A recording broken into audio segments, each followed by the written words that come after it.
Hi everyone, welcome back to my channel and thank you so much for joining me this week. So this week I'm going to be talking about how do we plan an authentic performance assessment task and outlining 6 different stages of planning. So if you're interested in this topic, then please keep on watching. Okay, so today I'm going to be talking about the 6 steps of how to plan an authentic performance assessment task. And I'm just going to move myself out of the way again. Maybe I'll just put myself here in the center. And the very first step really is to identify the learning goals. And I think the learning goals represent the statements of conceptual understanding. It answers the question, why are we actually learning this? And statements of conceptual understanding actually drive the learning experiences in the classroom. And so once we've identified what we want students to deeply understand from a particular unit, and then we can plan learning experiences that lead to this culminating authentic performance assessment task.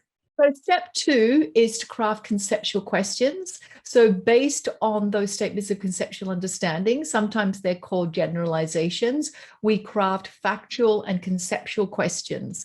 And each conceptual statement has its own set of factual and conceptual questions. Now, I forgot to mention earlier in stage 1, we don't have just one statement of conceptual understanding for a unit. We may have a big one that is an overarching statement, but we actually do have more specific topical statements of conceptual understanding that help us to plan and drive the learning in the classroom. So stage 2 really is about crafting factual and conceptual questions for each of those generalizations or statements of conceptual understanding. Stage 3 is about designing a rubric, and this could be co-created with your students, or you can actually identify the success criteria, looking at either different domains and then descriptors for each of those domains. I think it's very important to be very explicit about your success criteria. And stage 4 is to use some kind of framework to be able to plan and design your authentic performance assessment task. So I've got grasps here or rafts, but actually there's also scrap, and there's also a lot of different frameworks that we can use. And as long as there's an audience, there's a role that you're giving students, a choice of the product, the format, and that it actually addresses one or a few statements of conceptual understanding.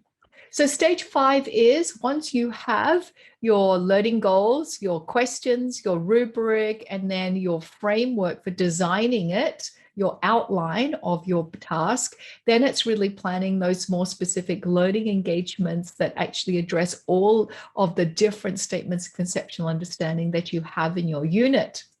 And then 6, I think it's really important to give our students ownership and agency, and giving them a choice board in terms of the process or the product of what format they want to display evidence of their learning is really important for motivation and engagement. So these are my 6 different stages to plan an authentic performance assessment task. I'm really interested to hear what ideas you have, so feel free to put a comment in the section below. Thank you for joining me this week and hope to see you next time.